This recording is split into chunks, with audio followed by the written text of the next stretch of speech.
Coming up on the Paper Talk today, we're talking about Matthijs De Ligt. We've been linked with him. What is happening on that front, and what does this mean for the Jarrad Branthwaite links? Are we still going to see Branthwaite at Old Trafford, or are we going to see De Ligt? Plus, Joshua Zirkzee. It looks like something could be happening there. So let's get into it.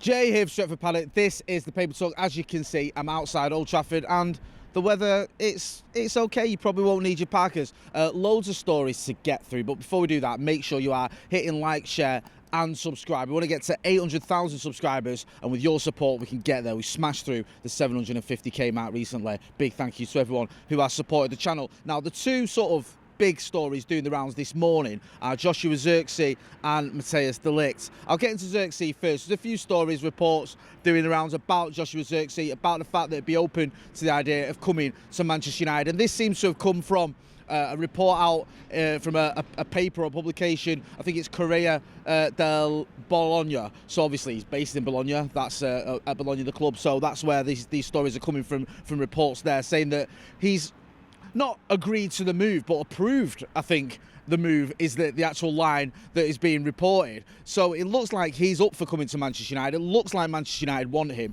There was a bit of a sticking point, it seemed, with his agent fees. He's represented by Kia Jorbation. Now, he's the kid that represented Carlos Tevez many years ago. You may remember that. There was a little bit of a needle between the agent and the club, and obviously Tevez ended up going to Manchester City, and we all hate him now. But it looks like United can get some sort of compromise with Zirkzee's agent. It looks like the player is up for coming to Manchester United, and this all feels like a doable transfer, and it seems to make a lot of sense. Zirkzee hasn't set the world alight. Let's not kid ourselves here. I think it was 11 goals in Serie A last season. Not terrible. A decent return, I think, in 34 games, so it's 1 in 3. Pretty much bang on.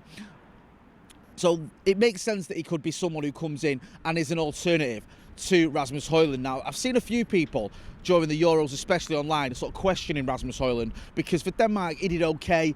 He wasn't amazing. He missed a couple of chances that people were quite critical of, but I don't think he was that bad. I think he had a similar job to do as he does at Old Trafford a lot of the time, where he was sort of having to hold the ball up, having to do a lot of work on his own, having to run down the channels, put in the graft.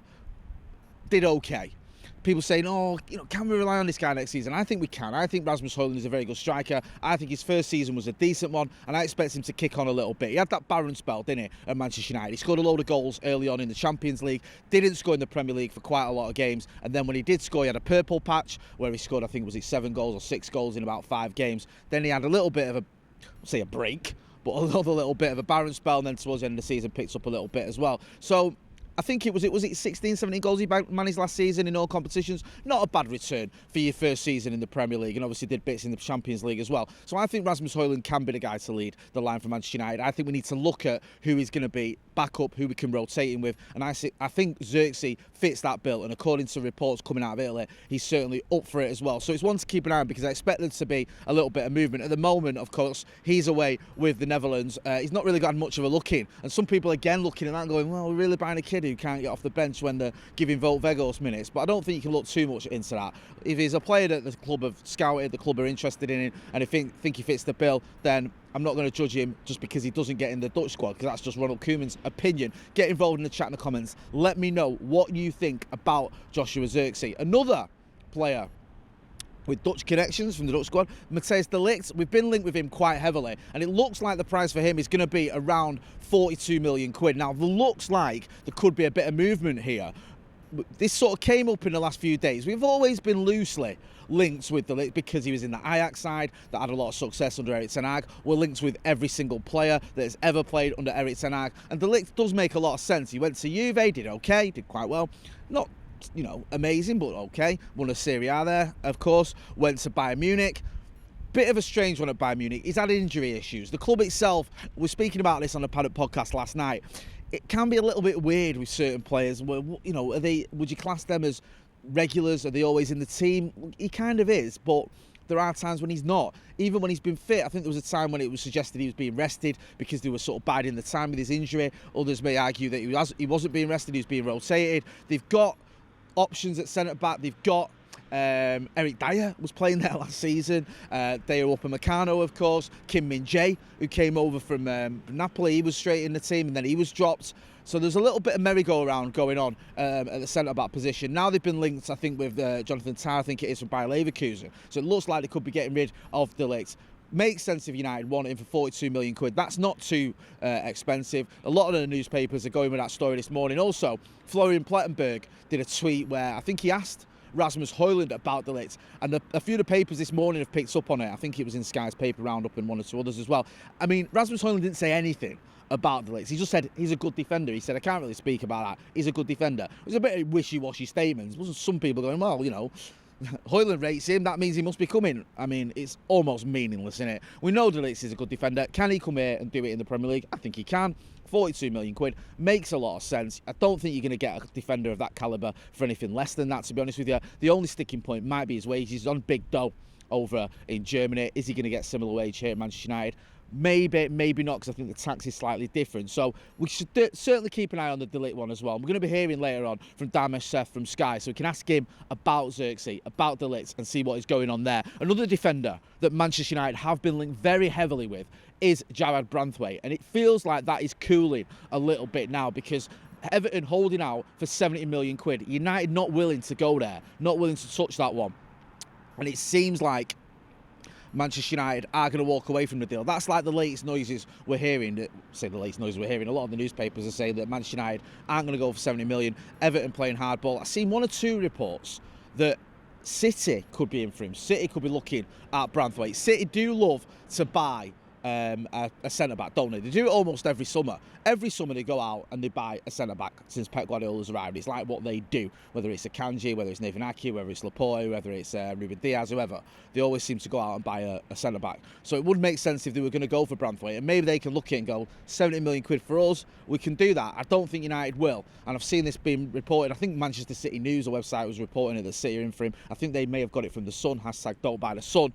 So we'll see what happens on that front, but I'm getting the impression that Manchester United are looking to walk away from the Branthwaite deal, and I don't really blame the club, to be honest with you. We can't go around spending 70 million quid on players if we haven't got that much to spend, especially on a player who, whilst he is a good defender, Jarrad Branthwaite, I think there is a very small question mark on whether he's that guy, if that makes sense. For 70 million quid, if you're going to bring someone in, you need to know that they are the one. They are the guy that's going to come inside defence and they are going to smash it. When Liverpool went out and bought Virgil van Dijk for 75 million quid, they knew what they were getting. Even with Harry Maguire with us, he'd had two very good seasons in the Premier League with Leicester and was smashing it for England. So you felt like you were getting an established player there. With Jarrad Branthwaite, he's young, he's up and coming. I think he's a very good defender. Is he worth £70 million? No. I don't think he is. And just finally, Mason Greenwood. Where would we be without a Mason Greenwood story? There's a report in the Evening News this morning that Lazio are ready to reopen talks with Mason Greenwood. I think this has come out from like Corriere dello Sport. We're saying that Lazio are still interested in Mason Greenwood. It looked like their interest had cooled. United are holding out for around 40 million quid, but it looks like Lazio would be willing to do a deal for closer to 30 million with add-ons. I think one of the sticking points there was the sell-on clause. I think Lazio or Manchester United wanted to sort of get a chunk of the sell-on fee if Lazio were to then move Mason Greenwood on. Lazio didn't want to give up that amount of money or that amount of percentage in the sell-on fee. It looks like that could have been a problem. However, now they're willing to sit around the table again. Manchester United need to make a decision on what they're going to do with Mason Greenwood, because I think the players that aren't away the Euros are going to have to report for training soon. And if Mason Greenwood's in this sort of limbo where he's not moved to a different club, he's still a Manchester United player, then a decision has to be made. He's been linked with a lot of clubs. He was linked with Atletico at one point. That seems cool. I think Juve were supposedly interested in him. That seems cool. Now it seems like Lazio, but according to the latest reports, they are willing to reopen talks. Maybe there's a bit of common ground that could be found there with Manchester United and Mason Greenwood. Maybe it's closer to 20 million with add-ons. I think they need to just make a decision. I said this on Transfers Live the other day. Even if Manchester United have to take a hit on the fee for Mason Greenwood, if they don't want to bring him back to the club, and it doesn't look like they do, then United need to walk away from Mason Greenwood. And even if you take a bit of a hit, we know the reasons he's not in the team, and it isn't football related. So if it's sort of a moral stance, then maybe your morals mean that you lose a bit of cash. Anyway, get involved in the chats and the comments. Let me know what you think about that one. Let me know what you think about all the other stories as well. Don't forget, we've got an interview with Damesh Seth coming up later on today. Plus, there's a Paddock podcast from yesterday. Go and check out that. Myself, Joe Smith, and Ronaldo Brown giving our thoughts on the De Ligt talks and De Ligt rumours as well. Oh, just a little quick one as well.